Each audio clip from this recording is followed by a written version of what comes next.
નમસ્કાર દર્શક મિત્રો, મા ન્યૂઝ લાઈવના કચ્છડો ખેલે ખલક મેં કાર્યક્રમમાં આપ સૌનું સ્વાગત છે. હું કૃષ્ણકાંત ભાટિયા.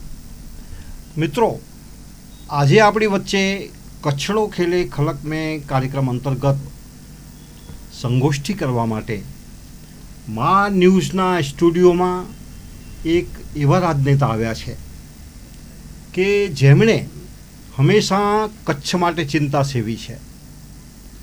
કચ્છના વિકાસ માટે રાજ્યકક્ષાની કોઈ નીતિ હોય, બજેટ હોય, પાણી હોય, રોજગાર હોય, ઉદ્યોગ હોય, ખેતી હોય, સરહદના પ્રશ્નો હોય કે પ્રવાસન હોય, એ બધા માટે એમના જે મંતવ્યો છે એ બિલકુલ સ્પષ્ટ છે.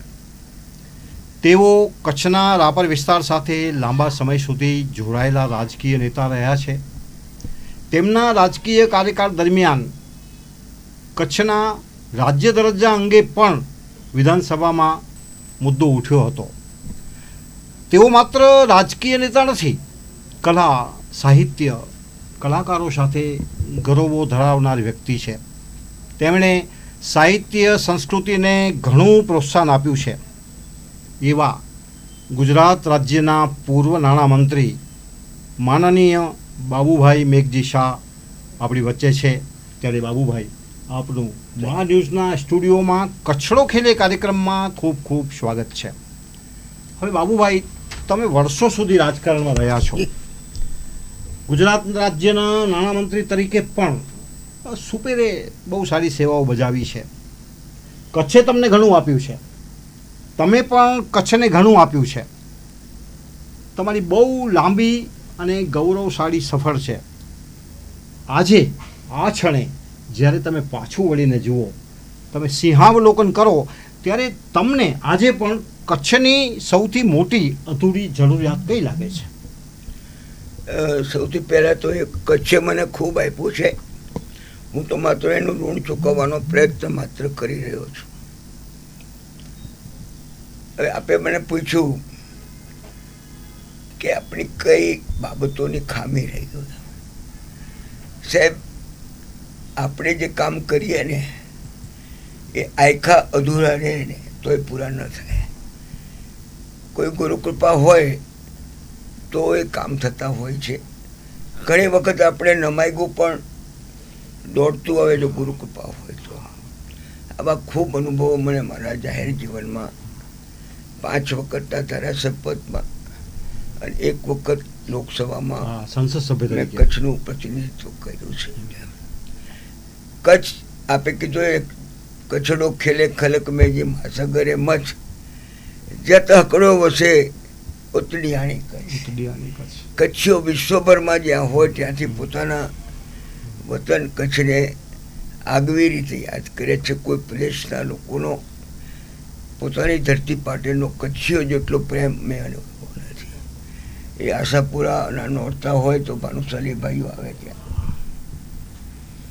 અને મહાજન હોય ને ત્યાં માતાજીની પેઢી માટે કારતક મહિનામાં આવે, પરિસરમાં આવે. જુદા જુદા વખતે કચ્છ અને કચ્છ બહાર, બૃહદ કચ્છ, આ બે વચ્ચેનો અતૂટ એવો નાતો છે. અને એને કારણે ઘણા રેલવેના પ્રશ્નો હોય, બને એટલા પૂરા આપણે કર્યા હોય. એમાં હું પણ કહું, પુસ્તાનભાઈ પ્રોબિયા, ઉષાબેન પણ હોય, આ બધાએ કર્યા. પણ કચ્છનો સૌથી મોટો એક પ્રશ્ન જે અધૂરો રહી ગયો છે એ ખેતી માટે પૂરતું પાણી. આપણને નર્મદામાં જ્યારે ગુજરાતે 22 મિલિયન એકર ફૂટ પાણી માંગ્યું ત્યારે માનું 9 હતું કચ્છ માટે. ટીબુલે 9 આપ્યો તો આપણને પ્રપોઝલી 3 મિલિયન મળવું જોઈએ, પણ માત્ર 0.3, 30 લાખની જગ્યાએ 3 મૂક્યું. અને ત્યારનો કચ્છના પ્રજાકીય પ્રતિનિધિઓ, કચ્છની સંસ્થાઓ આ બધી રજૂઆતો કરતા રહે. અને સમય આવે મેં પણ રજૂઆત કરી છે. 1993માં જ્યારે નર્મદાનો સર્વપક્ષીય ઠરાવ હતો અને ત્યારે મારી રજૂઆતના જવાબમાં તત્કાલીન મુખ્યમંત્રી ચિમનભાઈ પટેલે કચ્છને ઓછું પાણી મળવાનો સ્વીકાર કર્યો અને વધારાનું પાણી દરિયામાં જતું પાણી કચ્છને આપશું એટલે આપણને 3 મિલિયન એકર ફૂટ પાણી આપવા માટેનું કીધેલું. દક્ષિણ ગુજરાતની નદીઓનું પણ પાણી કીધું હતું. આને હંમેશા હું યાદ રાખું છું. 3 મિલિયનમાંથી હોશિયાર લોકોએ એક બાબત ઊભી કરી કે કચ્છમાં પાણી સાચવવાની જગ્યા તો માત્ર 2.5 લાખ એકર ફૂટની છે, 30 લાખ ક્યાં સાચવશું? એટલે એના 3 ભાગ પડ્યા, 10 ઉત્તર ગુજરાતમાં, 10 સૌરાષ્ટ્રમાં અને 10 કચ્છમાં. હવે 30માંથી 10 જ રહ્યું અને દક્ષિણ ગુજરાતના જે પૂર પાણી આપવાની વાત હતી એટલે આ પાણી આવશે એ આપણને સધિયારો હતો. એટલે ત્યારે હું ધારાસભામાં નહોતો પણ બધાને કહેતો ઉત્તર ગુજરાતની યોજના બહુ સફળ થઈ નહીં, પણ સૌનીમાં તો ખૂબ ખર્ચ થયું, 7 કરોડ 7,000 કરોડને બદલે 24,000. હવે અત્યારે કચ્છમાં પાણી પહોંચાડવાનું શરૂ થયું છે પણ સંતોષકારક નથી. હમણાં વરસાદ ખેંચાયો છે એટલે આ નર્મદાની તાતી જરૂરિયાત, પાણીની તાતી જરૂરિયાતનો પ્રશ્ન છે. એટલે હું એને સૌથી વિકટમાં વિકટ બાકી રહેલા પ્રશ્નો જે છે એમાં આ નર્મદાનું કે બીજું કોઈ બી પાણી પૂરી લાવવાનો છે. અને હવે પછીની પેઢી પણ યાદ રાખે કે પાટ તાપી યોજના જે દક્ષિણ ગુજરાતની નદીઓના દરિયામાં જતા પાણી લાવવા માટેનો આંતર નદી જોડાણ કેન્દ્ર સરકારનો આ પ્રોગ્રામ જે છે જેના માટે આપણને 500 કરોડ રૂપિયા કેન્દ્ર સરકારે આપેલા છે. એ પ્રોગ્રામ 22-23ના બજેટમાં પણ આવી ગયા હતા, પણ ચૂંટણી વખતે એ સિંચાઈ મંત્રી જે હમણાં સિંચાઈ મંત્રી કેન્દ્રમાં છે CR પાટીલ સાહેબ અહીંયા પ્રદેશ ભાજપના પ્રમુખ હતા, એમણે કોંગ્રેસના આનંદ પટેલ દેખાવ કર્યા અને એટલે રદ કરી નાખ્યો. આ રદ કરવાનો કોઈ અધિકાર હોય નહીં. એટલે આ પાર તાપી યોજના છે અને એના માટે બધી તૈયારી થઈ ગયેલી. આ પાણી નર્મદા કેનાલ મારફતે લાવવાનું. નર્મદા કેનાલની સાઇઝ જે 25,000 ક્યુસેક મેક્સિમમ હોવી જોઈએ એના બદલે 40,000ની રાખવામાં આવેલી છે. એટલે આપણે બધા પૂછ્યું કે પાછળ વળીને જોવાની બાકી રહ્યું હોય તો આ છે. બાકી નાના મોટા કેટલાય કામો અધૂરા રહ્યા હોય, કારણ કે બેકલોગ ક્યારેય પૂરો થઈ શકે નહીં. હું અને બીજા ધારાસભ્ય પણ પ્રયત્ન કર્યા હોય એને આપણે મેં કર્યું ક્યારેય કહેતો નહીં. મળે કોઈ જસ્તામી મળી હોય તો ગુરુ કૃપાએ મળે છે, એ હું ગુરુ કૃપાએ કરું છું. રાજ્યના નાણામંત્રી તરીકે તમે બાબુભાઈ કામ કર્યું છે, ત્યારે નાણામંત્રી તરીકેનો તમારો જે અનુભવ છે એ કચ્છના વિકાસને જોવાની જે દ્રષ્ટિ છે તમારી, એમાં કોઈ બદલાવ લાવે છે ખરો? ના સાહેબ, એમાં આ નાણામાં તો જે રીતે વિભાગોને ફાળવણી થઈ હોય, આપણે ત્યાં વસ્તીના ધોરણે ગ્રાન્ટ અપાય છે, વિસ્તારના ધોરણે નથી અપાતી. એટલે આપણને ક્યારેય કચ્છનું અલગ રાજ્ય હોય તો આપણે આપણા રિસોર્સિસ ઊભા કરી શકીએ. અને આજે નાણાં પંચ હમણાં 16મું નાણાં પંચ હમણાં ગયું, 15મા નાણાં પંચ 14માં હું 12, 13, 14 અને 15મા નાણાં પંચમાં હતો. ગ્રેજ્યુઅલી નાણાં પંચની પાસેની આપણી રજૂઆતોને કારણે આપણને થોડા વધુ પૈસા મળ્યા.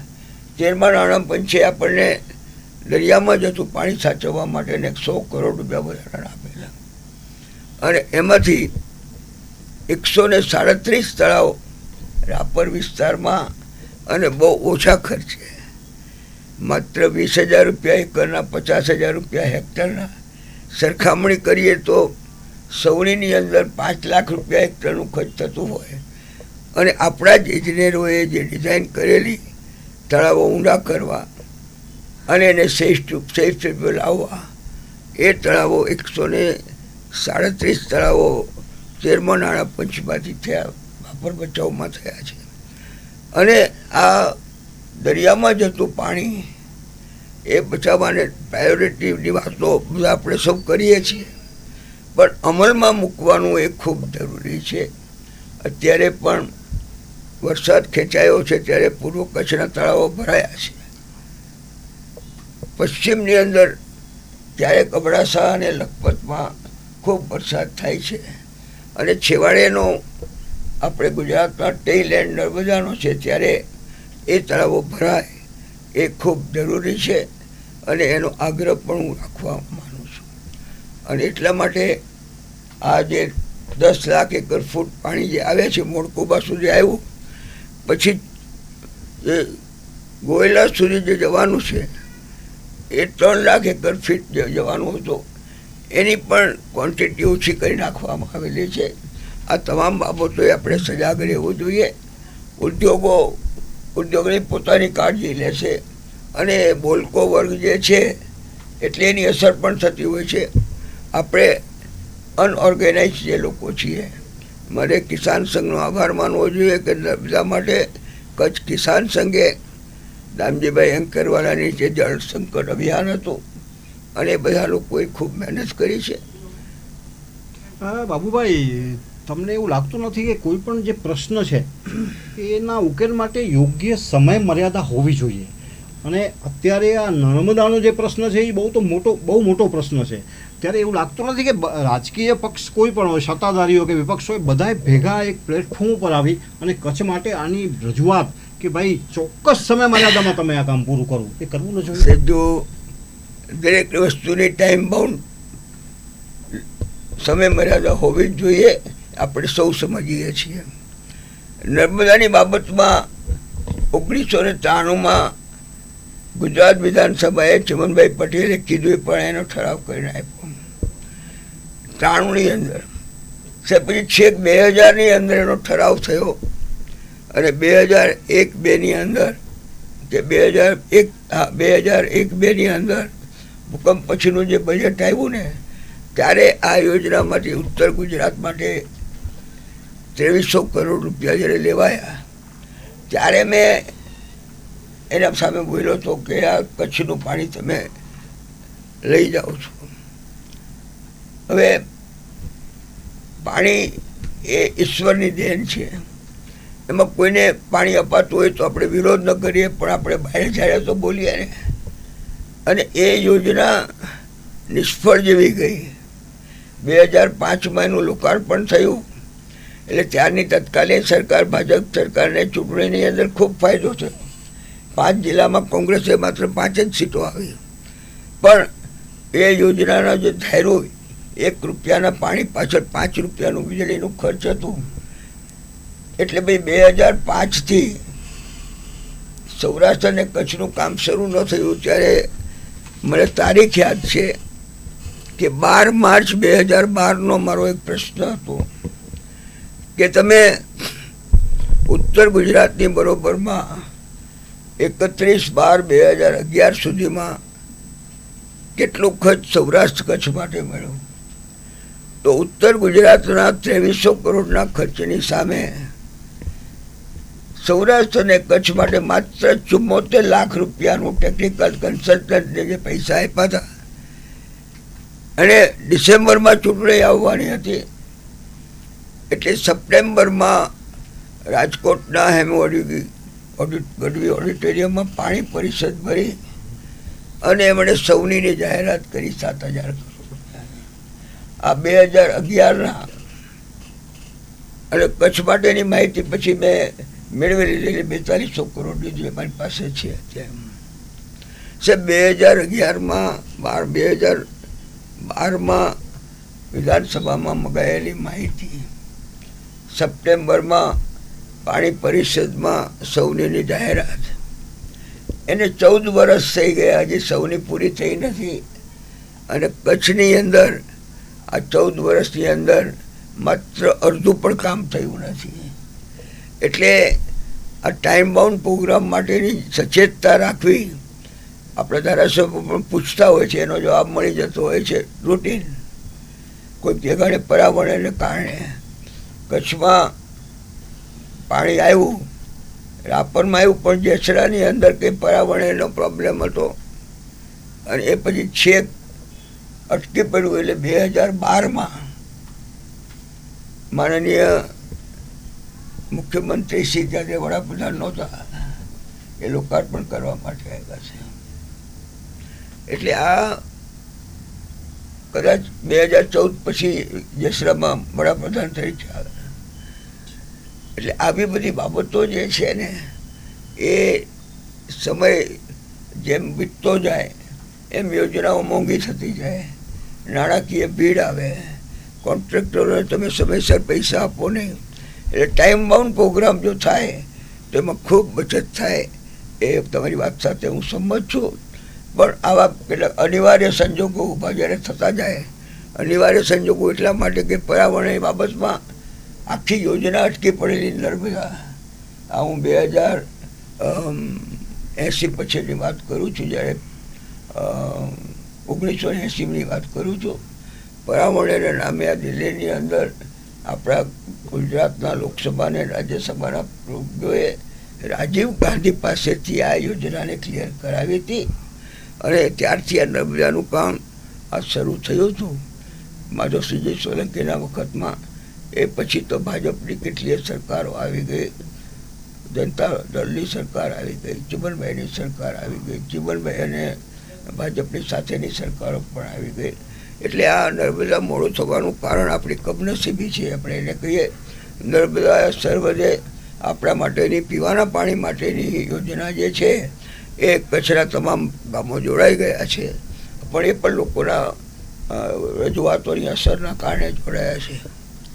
બાબુભાઈ, કચ્છને આજે ઉદ્યોગ, બંદર કે ઉર્જા એ ક્ષેત્રે બહુ મોટી ઓળખ મળી છે. પરંતુ મને એમ લાગે છે કે આર્થિક જેનો વિકાસ છે એની પાછળ, તો એ આર્થિક વિકાસનો જે લાભ છે એ નાનામાં નાના માણસ સુધી નથી પહોંચ્યો. તમારી વાત સાચી છે. આ ઉદ્યોગોને કારણે આપણો વ્યવહારો છે એ હું ક્યારેય માનતો નથી, પણ તેમ છતાં આ ઉદ્યોગોને જે 2004ની સુધીની લિમિટ બાંધણી હતી એમાં રજૂઆત કરવા માટે દિલ્હી જવાવાળામાં હું પણ એક હતો. અને એ યુપીએ સરકારે 1 વર્ષનો ટાઈમ જે લંબાવી આપ્યો, એની અંદર જે 77 ઉદ્યોગો એક્સાઇઝ માફીનો લાભ મેળવે છે એમાંના 51 ઉદ્યોગો યુપીએની હકારમાં હતી, એને કારણે હતું. પણ ઉદ્યોગોને હંમેશા પોતે સબસિડી મળી ગઈ અમને. અને કોઈક ઈચ્છે તો એમાં CSR કહેવાય, સોશિયલ CSR, એ સોશિયલ રિસ્પોન્સિબિલિટી જે મળી. ઉદ્યોગોને પોતાનો ફરજ સમજવી જોઈએ. જે ગામની અંદરથી એને કમાવાનું હોય એ ગામની સાથે એને આત્મીયતા રાખવી જોઈએ, અને જે પર્યાવરણના પ્રશ્નો જે છે એને ઉકેલવા જોઈએ. એને જે રોજગારી આપવાની હોય તો સ્થાનિક રોજગારી આપણે ગણવામાં આવેલી. ત્યારે હવે સ્થાનિક રોજગારી માત્ર કચ્છના યુવાનો માટે નહીં, આખા ગુજરાતના ગણાતા હોય. એટલે 85% સ્થાનિક રોજગારીનો મુદ્દો પણ નીકળી ગયો. પણ આ મજૂરોને કલ્યાણકારી પ્રવૃત્તિઓ છે ને એની તો કાળજી લઈ શકે ને સરકાર. એને ઇન્ડસ્ટ્રીયલ સેફટી, એને સેફટી રીતે આ બધું જોવામાં આવતું નથી. કચ્છ જિલ્લાની અંદર આરોગ્યની ખાસ મજદૂરોની આરોગ્ય જાળવણી માટેની સ્પેશિયલ હોસ્પિટલ એની આપણે માગણી કરી છે. એ કહે છે કે 1 લાખ મજૂરો હોય તો થાય. હવે 1 લાખ મજૂરો ચોપડે નોંધાતા નથી, કારણ કે કોન્ટ્રાક્ટ સિસ્ટમ છે અહીંયા. મજદૂરોને માત્ર ઉદ્યોગો જ કોન્ટ્રાક્ટ સિસ્ટમ નહીં, સરકારી નોકરીઓમાં પણ આઉટસોર્સિંગથી લેવામાં આવતા હોય. આ બધાને કારણે આપણે ધાર્યું રજૂ કરી શકતા નથી. આખરે જ્યાં સુધી કચ્છનું અલગ રાજ્ય જો હોય એની માગણી છે. તમારી માગણીમાં પહેલાં કહેવાનું હતું કે શું બાકી રહી ગયું છે, તો આપણે વિકાસ બોર્ડની માગણી કરેલી હતી. વિકાસ બોર્ડ એટલે સ્વાયત્ત 371 નીચે જે આપણને મળેલું છે ડૉક્ટર મહેતાએ એને માટે ખૂબ ખેંચ લીધેલી હતી, અને એનો મેં અભ્યાસ પણ કર્યો છે કે એની અંદર સ્વાયત્તતા એવી છે કે તેમાં તમારા વોકેશનલ કોર્સિસ, એન્જિનિયરિંગ અને મેડિકલ કોલેજમાં વસ્તીના ધોરણે તમને સીટો મળે, અને નોકરીઓમાં પણ એમાં રિઝર્વેશન્સ છે. એટલે અત્યારે 371 નીચેનું બોર્ડ મહારાષ્ટ્રમાં આપવામાં આવેલું, વિદર્ભ અને મરાઠાવાડા માટે એવું બોર્ડ આપણને આપવામાં આવે એવી માગણી મેં વારંવાર કરેલી છે. ગુજરાત સરકારનું જે બજેટ છે એમાં કચ્છને મળતો હિસ્સો, એ કચ્છની જે વિશાળતા છે અને એનું જે આર્થિક યોગદાન છે એના વચ્ચે યોગ્ય સંતુલન છે કે નહીં? સાહેબ, પહેલાં મેં કીધું ને કે આ બજેટની અંદર તમારી ફાળવણી છે ને એ વસ્તીના ધોરણે કરે છે, વિસ્તારના ધોરણે નહીં. પણ એને માટેની બીજી કેટલીક યોજનાઓ છે. દાખલા તરીકે મીઠાના અગર કમર્શિયલ ધોરણે તમારી ગ્રામ પંચાયત નીચે આવતા હોય તો એના ઉપર નોન એગ્રીકલ્ચર વેરો નાખવામાં આવેલો હોય. તમારે ત્યાંથી ખનિજ ખોતાતું હોય તો ખનિજની રોયલ્ટીમાંથી 50% જે જિલ્લામાં વપરાય.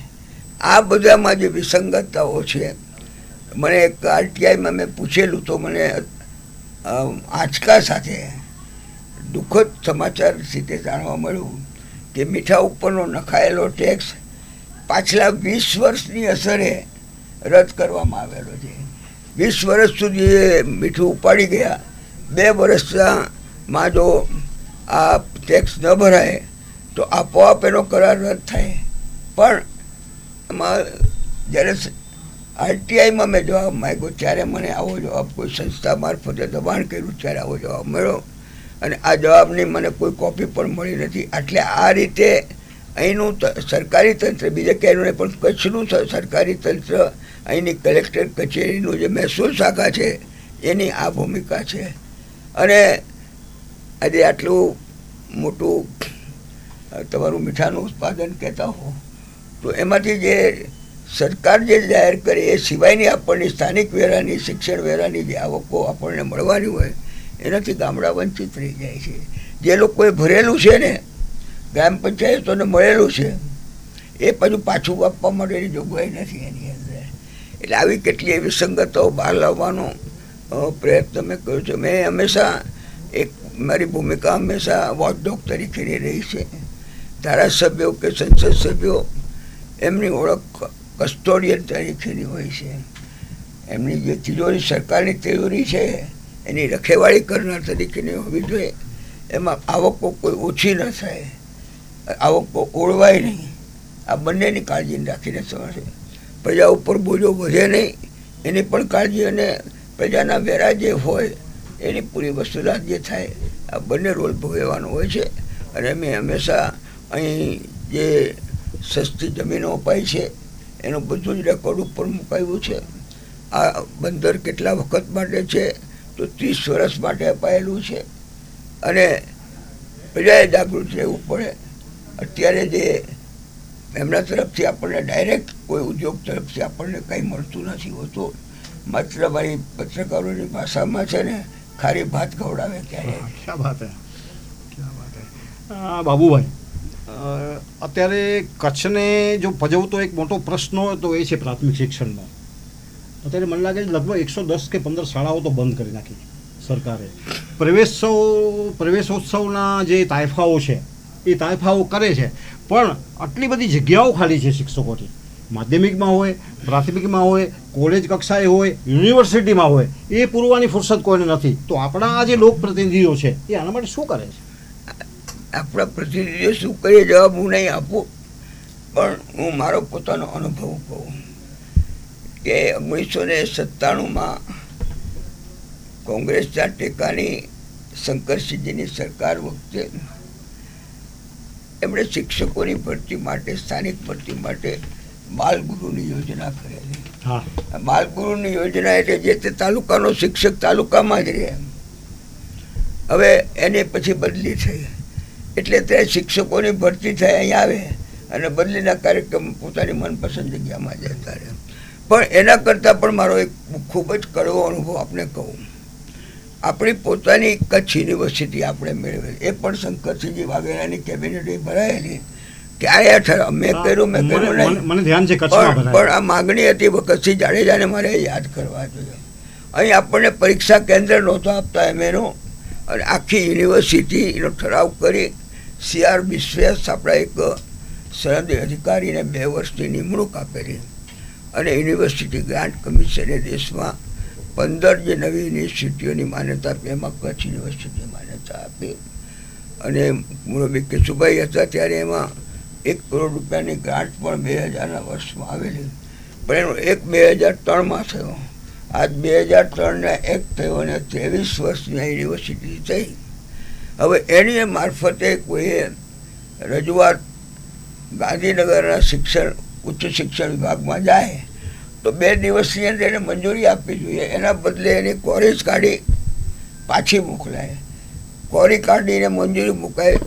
ભચાઉની રવજી લાલજી છાડવા માતબર સંસ્થા છે, એને કોમર્સ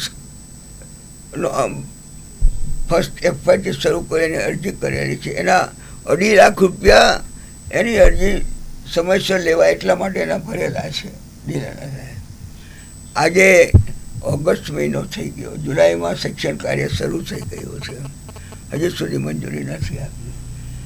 અને યુનિવર્સિટીમાં હું એના વાઇસ ચાન્સલરને વાતમાં થયું કે 22,000 વિદ્યાર્થીઓ 12મા ધોરણમાં પાસ થયા છે, પણ કોલેજમાં માત્ર 6,000 વિદ્યાર્થીઓ લઈ શકાયા છે. એટલે એમણે ઇન્ટરનલ એક્સટર્નલ કોર્સ સેન્ટરો શરૂ કર્યા છે. એની અંદર તો કેટલા 500,000 વિદ્યાર્થીઓ આવી શકે. એટલે કચ્છમાં હજી 40થી વધુ કોલેજોની જરૂરત છે સાહેબ. આ કોઈ સંસ્થા સરકાર શરૂ કરે, સરકારે તાલુકામાં 1 કોલેજ ફરજિયાત કરવાની હોય છે. હમણાં નલિયામાં શરૂ કરી છે. એટલે હજી આ 2012માં મને રાપરમાં મારા સવાલના જવાબમાં રમણભાઈએ રાપરમાં કોલેજ 2012 પહેલાં આપેલી હતી. એને આજે 14 વર્ષ છે. આ 14 વર્ષની અંદર પણ કચ્છનો બેકલોગ હજી પૂરો થઈ શક્યો નથી. એટલે આ બાબત આપણી જે કે કચ્છમાં શૈક્ષણિક ક્ષેત્રે પ્રાથમિક ક્ષેત્રે વિદ્યાર્થીઓ ખાનગી સ્કૂલમાં જાય છે એટલે સરકારી શાળા બંધ કરવી પડે છે. ઉચ્ચતર છે કે પ્રાઇવેટ ખાનગી ટ્રસ્ટો કરવા માગે છે, પણ ગાંધીનગર ત્યાં એની અધુરાશો પૂરી કરવાની અંદર ટાઈમ કાઢે છે. જગ્યા 5 એકર જોઈએ, 8 એકર જોઈએ. મારે કોઈની સામે સિસ્ટમની સામે મારે બળાપો નથી કાઢવો, પણ ક્યાંક કહેવાનું મન થાય કે કચ્છમાં તમે કોલેજ ના આપતા હોય ને સુરેન્દ્રનગર જેવામાં 3 યુનિવર્સિટી હોય. શાહની યુનિવર્સિટી છે, બીજા કોઈની યુનિવર્સિટી છે, અને ત્યાં એમની પાસે જમીન છે કે મેં તપાસ કરવા માટેનું અમારે અરીસો તમને ધરો. કચ્છનો અવાજ રજૂ કરવામાં આપણે કોઈ કમી ન રાખીએ અને બોલતા રહીએ. બોલે એના બોર વેચાય છે માનવું રહ્યું. અને આપણને ન આપે તો શું થયું, પણ બોલવાનો આપણો અધિકાર છે ને, એ હંમેશા જીવંત રાખવો પડશે. પણ બાબુભાઈ, એક પત્રકારની દ્રષ્ટિએ જો હું જોઉં તો અત્યારે એવું લાગે છે કે આજે ચૂંટાયેલા જે પ્રતિનિધિઓ છે એ પક્ષના શિસ્તના નામે પ્રજાના જે યોગ્ય પ્રશ્નો છે ને એ પણ રજૂ નથી કરતા. બહુ ગંભીર બાબત છે. સૌથી પહેલી તો વાત કરું કે હું પણ ભારતીય જનતા પાર્ટી મને ધ્યાનમાં છે. ત્યારે મને ગુરુવારે બિનસરકારી ઠરાવ રજૂ કરવાનો હોય તો કે તમે નહીં કરી શકો. અને મેં ત્યારે 341(2) નો ઠરાવ મેં રજૂ કર્યો હતો. કેશુભાઈની પાસે આ બાબત ગઈ તો એમણે કીધું કે અને જો મને ત્યારે 341(2) મારો ઠરાવ રજૂ કરવાનો ન દીધો હોત તો ત્યારે હું રાજીનામું આપી અને મારી કારકિર્દી પૂરી કરે છે. એટલે ધારાસભ્યોને પોતાના અધિકારો છે એ પાર્ટી પણ રોકી શકે નહીં. પાર્ટીની શિસ્તમાં અત્યારે મને જાણવા મળે છે કે પ્રશ્નો પૂછવા હોય તો કોરું ફોર્મ આપવાનું ને એમનું કાર્યાલય પ્રશ્ન પૂછવું. બિલકુલ સાચી વાત છે. બિલકુલ સાચી વાત છે. આ બહુ અઘરી વાત છે. બાકી એવું કહેવાય છે કે ધારાસભ્યને પ્રશ્ન પૂછવો હોય તો કમલમમાંથી તૈયાર થઈને આવે છે અને એ જ પ્રશ્ન એ વિધાનસભામાં પૂછી શકે છે. આ બહુ કડવી વાસ્તવિકતા છે બાપભાઈ. ના, એ જરા પણ ઉચિત નથી. બિલકુલ ઉચિત નથી. પાર્ટીની અંદર પણ જો લોકશાહી ન હોય, ધારાસભ્યને પોતાના વિસ્તારના પ્રશ્નોમાં પાર્ટીના મોવડીઓને શું કહે? ધારાસભ્યોએ તો પીડ પડાઈ જાણે બીજાના જે દુઃખો હોય ને એને રજૂ કરવાના હોય છે. હવે બાપભાઈ, કચ્છમાં જ્યારે વરસાદ પડે છે ત્યારે વરસાદનું લગભગ હું કહીશ તો એ અતિશયોક્તિ નથી કે 75% જેટલું પાણી છે ને વહી જાય છે, જમીનમાં નથી ઉતરતું. તો આ કચ્છમાં પાણીના સંગ્રહ માટે તમને લાગતું નથી કે સરકારે કોઈ એક વિશેષ નીતિ જાહેર? સાહેબ, જો સરકારની કેટલીય યોજનાઓ છે, લોકો એનો કેટલો લાભ લે છે, ઉપયોગ કરે છે, એના ઉપર અવલંબે છે. આપણે ત્યાં સુજલામ સુફલામ યોજના છે તો એની અંદર પહેલાં 50,000 10,000 રૂપિયા લોકફાળો અને 90,000 1 લાખની યોજના થતી. હવે સરકારી ખર્ચે 50,000ની યોજના થાય. હું મારા સમયની વાત કરું છું, 2002 થી 2010ની 12ની, ત્યારે 90-10ની યોજના હતી. ધારાસભ્ય એની ગ્રાન્ટમાંથી 50,000 રૂપિયા આપે તો 4.5 લાખ રૂપિયા એની મેચિંગ ગ્રાન્ટ આવતી. એટલે 5 લાખ રૂપિયાની માટી ખોદાતી અને 22,000 ક્યુબિક મીટર એટલે 2 કરોડ અને 20 લાખ લીટર પાણી ભરાતું. આવી 400 કરતાં વધુ તળાવોની ગ્રાન્ટ મેં આપેલી હતી. હવે અત્યારે તમે આ 50,000 રૂપિયાની અંદર એ ખાલી 50 લાખ લીટર જ પાણી ભરાતું હોય અને ભાદરવાના બાષ્પીભવન થઈ જાય એટલે શિયાળામાં પછી એને ખેતી કરવા માટે થઈને પાણી બચતું નથી હોતું. આજે પૂર્વ કચ્છમાં પાણી ભરાણા છે એવું કચ્છ વિતરણમાં પણ આવી ગયું. આવા નાના મોટા 1600 તળાવો રાપરની અંદર, ભચાઉમાં જુદા, ખડીરમાં જુદા, અને એની અંદર જે પાણી ભરાય એ પાણીમાંથી એ પાણી લગભગ પોષ મહિના સુધી ચાલતું હોય છે અને એન્જિન મૂકીને એ લોકો પાણી લે છે. એટલે જોઈતું પાણી લે એની અંદર. નર્મદાના પાણીથી જ્યાં જીરાની ખેતી થાય છે ત્યાં બકનાળીથી લે છે એટલે પાણી ઉપર કંટ્રોલ રહેતો નથી. એના કારણે પાણી પણ વ્યર્થ જાય છે અને પાકને પણ નુકસાન જાય છે. ખેતી માટે થઈને યોગ્ય માર્ગદર્શન ખેડૂતોને મળવું જોઈએ એનો પૂરો અભાવ છે. એને કારણે વરસાદી પાણી સાચવવાની વાત જે છે એ સર્વ સ્વીકાર્ય હોવી જોઈએ, પણ એને સાચવવું કઈ રીતે? એનું કારણ કે એનું સર્વે, એની તાંત્રિક મંજૂરી અને પૈસાની સગવડ થાય એટલે વહીવટી મંજૂરી આપવાની સરકારમાં પદ્ધતિ છે. સરકારમાં આ 90-10ના તળાવો જે બનાવવાની ડિઝાઇનો વગેરે છે એ સિંચાઈ ખાતું કરે એટલે એની અંદર ખામીઓ રહી જાય. સિંચાઈ ખાતાનો મારો અનુભવ એવો છે કે જ્યારે એમની પાસેથી કામ લેવાનું હોય ને તો પ્રેમથી કામ. મેં કીધું ને, મને 137 તળાવો, આ 215 તળાવોનું સર્વે એમણે જ કર્યું, તાંત્રિક ડિઝાઇન પર આવી. પૈસાની સગવડ થઈ તો એ 137 તળાવો એક સાથે થાય અને 137 તળાવ માત્ર 13 કરોડ રૂપિયામાં થયેલા છે. બાબુભાઈ, કચ્છના જે ઉદ્યોગ ગૃહો એ CSR એટલે કે એમની જે કોર્પોરેટ તરીકે સામાજિક જવાબદારી છે એ યોગ્ય રીતે નિભાવે છે ખરા કચ્છમાં? મને કોઈની CSR કચ્છના કોઈ ઉદ્યોગપતિઓનું આજ દિવસ સુધીમાં મારે કોઈ સંસ્થામાં મેં ભલામણ કરી હોય તો મળ્યું એવું યાદ નથી મને. રિલાયન્સ તરફથી CSR અમારે મહિલા કોલેજમાં આવતું હતું, પણ એ રિલાયન્સ ફાઉન્ડેશન તો કચ્છમાં રજીસ્ટર થયેલું નથી. પછી મને ટોરેન્ટ તરફથી પણ ક્યારેક આવતું હતું. મને કચ્છમાંથી મેં આટલા ઉદ્યોગોના જે 1 વર્ષ લંબાવવાનું મેં કહું છું કર્યું, પણ એ પછી અમારી કોઈ સંસ્થાને એનું તો લિસ્ટ મારી સાથે રાખું છું, કોને આપવું. એ પછી શૈક્ષણિક સંસ્થા અને આરોગ્યની સંસ્થા માટેની વાત કરું છું, ક્યારે એની વાત નથી કરતો. પણ એ એમનો પોતાનો અધિકાર છે CSR કોને આપવું કે કોને ન આપવું. પણ અત્યારે એમાં એના ઉપર જેનું દબાણ હોય એને મળતું હશે માનીએ. હું એક જ વાત કરું કે મારી પાસે આ લિસ્ટ છે કે એની અંદર મુંદ્રામાં સમાગોગાની અંદર જિંદાલ શો અને બીજી એમના કઝિનની દુકાન છે. એમને ત્યારે એમાંથી આપણે ટાઈમ લંબાવી આપેલો. જિંદાલ શોની એના પહેલા લિસ્ટમાં 2 વર્ષમાં 105 કરોડ રૂપિયાની એક્સાઇઝ માફીની પાછા આવ્યા. પણ અમને પૂર્વ વિભાગમાં કોઈને છે કોઈને એમને આપ્યું એવું મને યાદ નથી કરી. અને હું નામ લેવામાં સરળ નથી, ખાતરી કરી હવે બંને વિસ્તાર એટલે આ જે ઉદ્યોગો આવ્યા છે એ વિસ્તારમાં કદાચ થોડીક રોજગારી આપતા હશે, પણ એ રોજગારી એટલા માટે કે કોઈ એક્ઝિક્યુટિવ્સની અંદર, કોઈ ઓફિસની અંદર નહીં, એને હાર્ડકોરની અંદર. એને કચ્છનો જવાન છે ને એ આ કોલસાના તાપથી કામ કરવા ટેવાયેલો નથી. એના બદલે તમે એને ખેતી માટેનું પાણી આપી દો ને. આજે પણ રાપર ભચાઉની અંદર મનરેગાની અંદર મજૂરો મળતા નથી.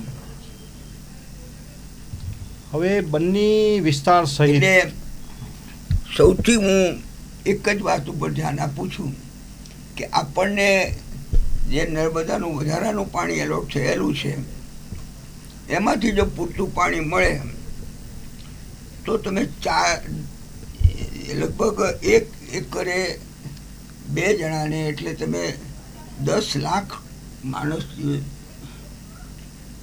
એનો આંકડો છે અને એ તમે આપી શકો. અને ઉદ્યોગો માટેની જે જમીનો અત્યારે ખેતીની જમીનો સોલાર માટે જે અપાય છે, સરકારની જમીન 15,000 રૂપિયા હેક્ટરમાં અને ખાનગી જમીનના 1,05,000 રૂપિયા. એટલે સરકાર કેટલી રીતે લૂંટાઈ રહી છે એનો સરકાર વિચાર કરે. હવે બાબુભાઈ બન્ની વિસ્તાર સહિત કચ્છનું જે પશુપાલન છે એ વિશિષ્ટ છે, તો કચ્છના માલધારીઓ માટે રાજ્ય સરકારે કોઈ મૂળભૂત એક નીતિ નક્કી કરવી જોઈએ કે નહીં? જો કચ્છમાં માલધારીઓની સંખ્યા છે ને એ મર્યાદિત થતી જાય છે. એમની નવી પેઢી શિક્ષણમાં આવી ગયા બધા, પણ સ્થળાંતર કરતા માલધારીઓ આપણે જોઈએ છે. કહીને ચરિયાણના જગ્યાઓ તમારી ખલાસ થઈ ગઈ. બન્નીની અંદર તમે સોલાર માટે જમીનો આપી દીધી, ઘાસના બીડ હતા ત્યાંય થઈ ગયું કરીને. હવે માલધારીઓની પોતાની જે એના માટે માલધારી બોર્ડ પણ છે. અને અમને જ્યારે આવે ત્યારે પાંજરાપોળોની અંદર 13મા નાના પંચ પછી એ પૂરેપૂરી ગ્રાન્ટ અપાય છે, પણ નાના ઢોરને નથી અપાતી, મોટા જાનવરોને ગૌશાળામાં અપાય છે કરીને. અને એની અંદર વ્યાપારી ધોરણે જે ગૌશાળા ચલાવતા એને નથી અપાતી. આ ઢોરોને સાચવવાની હોય છે એટલા માટે થઈને.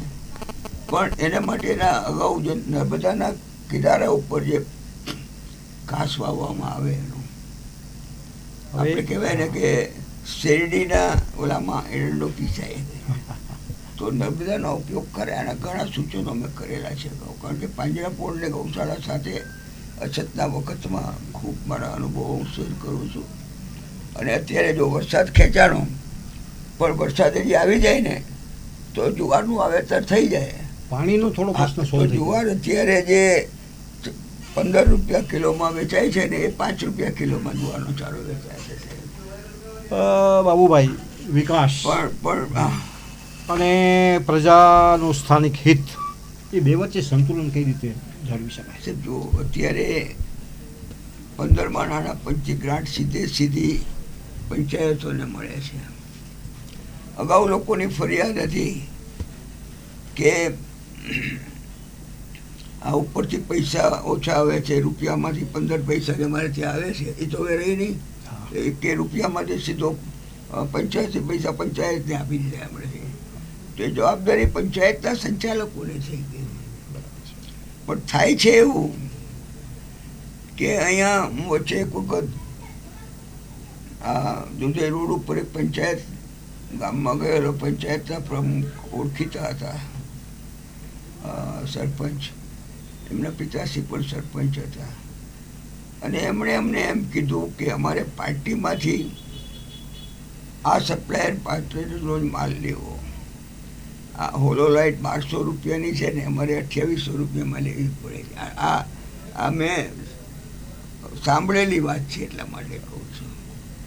અને તો પંચાયતના જે મામૂલા જે ટેક્સના પૈસા ભારત સરકારને આ પૈસા ક્યાંથી આવ્યા કે રાજ્યોનો ટેક્સ, જે દેશાકાનો ટેક્સ, ઇન્કમ ટેક્સ, કોર્પોરેટ, આ બેમાંથી નાણાં પંચ એની ફાળવણી કરી 41% કરતું હોય છે.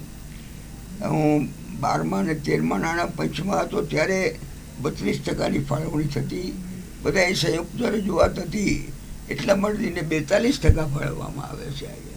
આજે પૈસા બજેટ વધતું જતું એ પ્રમાણે સપ્રમાણ રાજ્યોને પૈસા રાજ્યોએ પણ ફાળવવા જ પડતા હોય છે. એટલે બજેટ નથી ફાળવાતું એમ નહીં, પણ એ પૈસાનો ઉપયોગ કઈ રીતે થાય એની કાળજી જે પ્રજાકીય પ્રતિનિધિઓ લેવી જોઈએ એટલી જ ગામનો પણ લેવી પડે જોઈએ.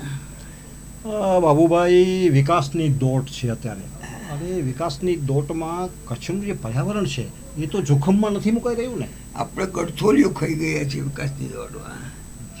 આપણે વિકાસની માત્ર વાતો કરીએ, ક્યારેક કોઈ કે વિકાસ ગાંડો થયો છે, આ બધી હળવાશ ભરેલી વાતો નહીં. વિકાસના પરિણામો હોવા જોઈએ.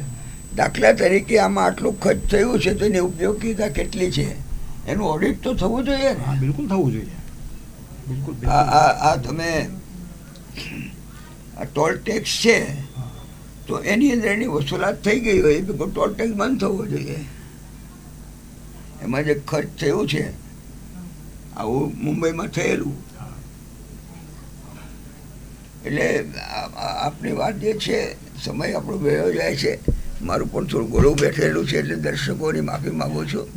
પણ આ જે વાત જે છે ને આને હૈયા બળતરા ન ગણવી જોઈએ, પણ એને એક ચેતના મળે છે, જાગૃત થવાનો મોકો મળે છે, એ અર્થમાં આપણે એને ગણવું જોઈએ. ફરિયાદ અવરિત રહેવાની, ફરિયાદ એવી ન હોવી જોઈએ કે કોઈને મન દુઃખ થાય એ પ્રકારની. હકીકત જે છે ને એ તમે અરીસોની સામે ધરો કે આ તમારો ચહેરો છે, એ રીતે એની રજૂઆત થવી જોઈએ. અને કોઈ પણ વસ્તુ મુશ્કેલ હોય છે, અશક્ય ક્યારેય નથી હોતી, વાતને ધ્યાનમાં રાખવી જોઈએ. હું મોટાભાગે વિરોધ પક્ષમાં રહ્યો છું. 22 વર્ષમાંથી ત્રીતરી પેજમાં માત્ર 1.5 વર્ષ રહ્યો છું. 20 વર્ષ કરતાં વધુ સમય વિરોધ પક્ષમાં રહ્યો. મને લાગે નાણામંત્રી તરીકે આપ કેટલો સમય? એક બજેટ મારું આપેલું. એક બજેટની અંદર મારે જે આપવાનું હતું બધું જ આપી દીધું. મારા એક બજેટની અંદર તમારી જે સેલ્ફ ફાઇનાન્સ મહિલા કોલેજો આપી દીધી. 18 જે સ્લેબ્સ હતા, 17 સ્લેબ સેલ ટેક્સના હતા, એ 6 કર્યા. આ બધું ખૂબ એ જ વખતની અંદર આપણે કંડલાનો ફિટેડ ઝોન, જે આપણે લાકડાનો ઝોન પણ આવ્યો, જે જરૂર બંદર આધારિત જે વસ્તુ હોય એ બધી આપી. કોઈને અમે રૂકાવટ નહોતી કરી. અમે એની અંદર પોઝિટિવલી એમને મદદ કરતા હતા. સાગીનો સિમેન્ટ પ્લાન્ટ આવ્યો ત્યારે એમને જે માત્ર એક એકર જમીનની કરણગત હતી તો ચીફ સેક્રેટરીને બોલાવીને દૂર કરાવી હતી. અને એ પછીની સરકારમાં એ ચાલુ થયો અને માતબર રકમ કમાઈને ગયા અહીંથી. અહીંયા કચ્છના લોકો કોઈ ઉદ્યોગો કરી નુકસાનમાં જાય છે. અમારે બાબા કહેતા, ખેંગારજી બાબા, જે બારાથી છે ને એ કમાય મને પડતી તો કચ્છા નિયાણી જો થોડો આગળ મને કહે ને. એટલે આપણે કચ્છના ઉદ્યોગપતિઓ બહુ ઓછા છે. બહારના વિભાગમાં એમની સફળતા ખૂબ છે. અહીં પ્રાકૃતિક ખેતીની વાત આવી છે, એના આગળ ફળઝાડની ખેતીનો પણ બહુ મોટો સ્કોપ છે. અને અત્યારે ફળઝાડની ખેતીને થોડું પાણી જોઈએ. આજે નખત્રાણા, અંજાર, માંડવી, અબડાસા આ વિસ્તારની અંદર નવા ક્ષેત્રો જે છે, પેલા અંજારમાં ખેડૂતમાં ફળઝાડની ખેતી થતી, પણ અત્યારે તો દરેક ઠેકાણે રાપરની અંદર પણ એ જો આંબાવાડીઓ થતી હોય તો પાણી મળે ને. ખેડ ખાતર ને પાણી ન હોય ત્યાંથી લાવે તાણી, એ વાતને આપણે ઓળખવી પડશે. ઉદ્યોગોની માટેની હું વાત નહીં કરું, કારણ કે ઉદ્યોગ મને વિનય શર્મા કરીને કચ્છના આપણા ગુજરાતના IAS કેડરના બહુ સારા ઓફિસર હતા. એમણે મને ક્યારેક કીધું કચ્છ ઉદ્યોગ માટે નથી, ખેતી માટેનું છે. એણે કયા સંદર્ભમાં કહ્યું તે નહીં, પણ અત્યારે હું જોઉં છું જ્યાં જ્યાં ખેતી થાય છે, પાણી મળે છે, ત્યાંનો ખેડૂત.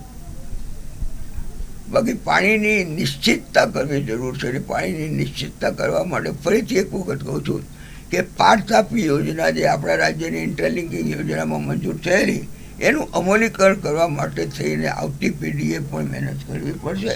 અને મને વિશ્વાસ છે મોડું થાય પણ ક્યારેક યોજના ખતમ નથી થતી વસ્તુ, એના માટે મહેનત કરવાની જરૂર છે. ધન્યવાદ. એક પ્રશ્ન. આજ બોલું. હા બાબુભાઈ, કચ્છના વર્તમાન રાજકારણને તમારે 10માંથી જો ગુણ આપવાના હોય તો તમે કેટલા ગુણ આપશો અને શા માટે? હું કોઈ ક્યારેક પણ કોન્ટ્રોવર્સીમાં રહ્યો નથી, અને એ લોકોને જ પોતાને કહેવા દો એટલા માટે છે. ને એમાં કોઈ ધારાસભ્યને પોતાની સૂઝ સમજ હોય અને એનો ઉપયોગ ન થતો હોય તો એનો પછી વસવસો આપણે કરીએ. પણ સોચ સમજ સાથેના ધારાસભ્ય હોય અને એની નજરથી 1500 ખટારા અહીંથી નીકળતા હોય, આ 1500 ખટારામાંથી કેટલો ટેક્સ આવ્યો? હું એટલા માટે કહું છું કે મેં 2007માં એ પહેલાં મુંદ્રાની અંદરથી દરિયામાંથી ડેજિંગને માને રેતી ખોદી અને ભારત સોલ્ટની જમીન ભરતા તે એના પુરાણના માટેનો કેટલી રોયલ્ટી આવી છે ને એની માહિતી મેં મેળવેલી, જે અત્યારે મને એ જૂની ફાઇલમાંથી અત્યારે ઉપયોગી થાય છે. આ કચ્છનું રણ જે છે,